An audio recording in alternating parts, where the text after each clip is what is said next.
قارون کو دولت مل گئی، اتنا بڑا خزانہ تھا اس کے پاس کہ قرآن کہتا ہے کہ ایک جماعت مل کے صرف خزانے کی چابیاں اٹھاتی. یعنی یہ معاذ اللہ کوئی گپ نہیں، یہ قرآن مجید نے بیان فرمایا کہ ایک جماعت مل کے صرف خزانے کی. تو حضرت سیدنا موسیٰ علیہ السلام نے کہا زکوٰۃ دو. زکوٰۃ کے معاملے میں لوگ ہیل و حجت سے کام لیتے، غریب ہو جاتے. اس کو کہا زکوٰۃ دو تو کہنے لگا آپ کی تو میرے مال پہ نظر ہے.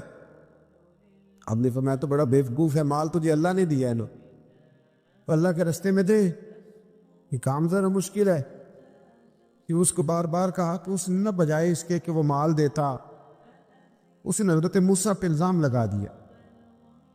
ایک عورت کو تیار کر کے لایا. یہ الزاموں والا کیس سنتے آ رہے ہیں آپ کہاں تک؟ حضرت یوسف پہ بھی لگا، جناب مریم پہ بھی لگا، حضرت سیدنا موسیٰ کلیم پہ بھی لگا، اور حضرت عیسیٰ پہ بھی.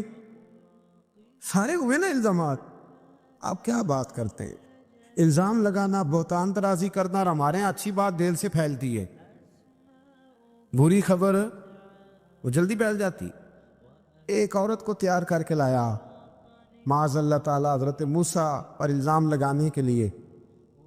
اور جب وہ بی بی آپ کے سامنے لا کے کھڑی کی تو حضرت موسیٰ نے جلال فرمایا تجھے قسم ہے اللہ کی عزت کی، سچ سچ بتا معاملہ کیا ہے. تو وہ خاتون کانپنے لگی، کہنے لگی میں موسیٰ کلیم کے سامنے کیسے کھڑی ہو سکتی؟ مجھے تو اس نے پیسے دے کے تیار کیا، مجھے اس نے مجھے پیسے دے کے تیار کیا، اور بڑی اس نے مجھے تکلیف دی ہے. یہ جب کہا تو حضرت موسیٰ علیہ السلام رونے لگے کہ تو سارا کچھ کرتا پر میری سفید چادر پہ داغ تو نہ لگانے کی کوشش کر. آپ رونے لگے. آپ یقین کریں لوگ تکلیف دیتے ہیں بعضوں کا، ایسی بات کرتے جس کا کوئی وجود نہیں ہوتا. تو یہ کچھ لوگ کر دیتے ہیں لیکن وہ سمجھتے نہیں. کہتے ہیں آپ حوصلہ کریں، آپ درویش ہیں. حضرت موسیٰ سے بڑا درویش کون ہوگا؟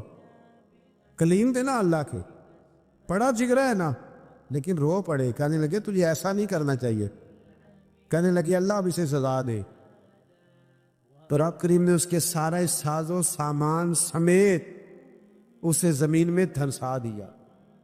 وہ زمین میں غرق ہو گیا اپنے خزانے سمیت. امام اعظم ابو حنیفہ رحمۃ اللہ تعالی علیہ کچھ لوگ حسد کرنے لگے تو ایک عورت ایک دفعہ آ گئی، کہنے لگی کوئی مسئلہ پوچھنا ہے. یہ بڑا کٹھن سا معاملہ ہوتا ہے، جو آدمی جو کام کر رہا ہوتا ہے کوئی روپ دھار لیتے. مسئلہ کچھ نہیں، اندر آئی تو باہر سے شور ہو گیا. لوگ آ گئے، کوتوال کو بلا لیا، معاذ اللہ امام صاحب کے پاس بی بی ہے، جیل میں لے گئے، سویرے فیصلہ کریں گے. رات کو نا ساری رات امام اعظم نے نماز پڑھی، ساری رات، اور کہنے لگے اے اللہ اب تو میں بوڑھا ہو گیا، اس حال میں اب ان سوالوں کا جواب دوں گا. وہ عورت بھی ساتھ بند تھی، اس عمر میں ان سوالوں کے جواب یار بڑا مشکل ہوتا. اللہ اکبر. اس عمر میں امام صاحب رو رہے تھے تو اس عورت کا دل نرم ہو گیا. امام صاحب سے کہنے لگی مجھے غلطی ہو گئی، میں نے پیسے کسی سے پکڑ لیے تھے. حضور آپ تو اللہ کے نیک بندے. امام صاحب کہنے لگی اب ایک نیکی کر، کوتوال سے کہہ کہ مجھے کوئی تکلیف ہے تو میں دوا کھا کے واپس آ جاؤں گا. تو وہ کوتوال تو پہلے ملا ہوا تھا، اس نے اس کو کہا کہ مجھے کوئی تکلیف ہے میں گھر جاتی ہوں، دوا کھا کے واپس. امام صاحب نے سمجھا دیا. وہ گئی تو جو برقع اس نے پہنا ہوا تھا نا نقاب ساری عورتیں، وہ جا کے نا اس نے امام صاحب کی بیوی کو دیا. امام صاحب نے اس کو سمجھا کے بھیجا تھا. وہ برقع گھر لے گئی اور جا کے زوجہ کو ساری بات سنائی. وہ دوائی کھانے گھر چلی گئی اور زوجہ برقع پہن کے تھانے آ گئی. سویرے قاضی کے سامنے بھیج ہوئے تو کہنے لگا جی آپ اتنے بزرگ ہو کے عالم ہو کے بیوی کے ساتھ اکیلے. فرمایا میری بیوی ہے تو میں نے اکیلے ہی ہونا تھا اس کے ساتھ، اور کس نے ہونا تھا؟ جناب آپ کی بیوی. فرمایا بلاؤ میرے سسر کو، اور بلاؤ محلے کی 10-12 عورتوں کو بھی دیکھ لے. انہوں نے دیکھا تو امام صاحب کی بیوی نکل آئی.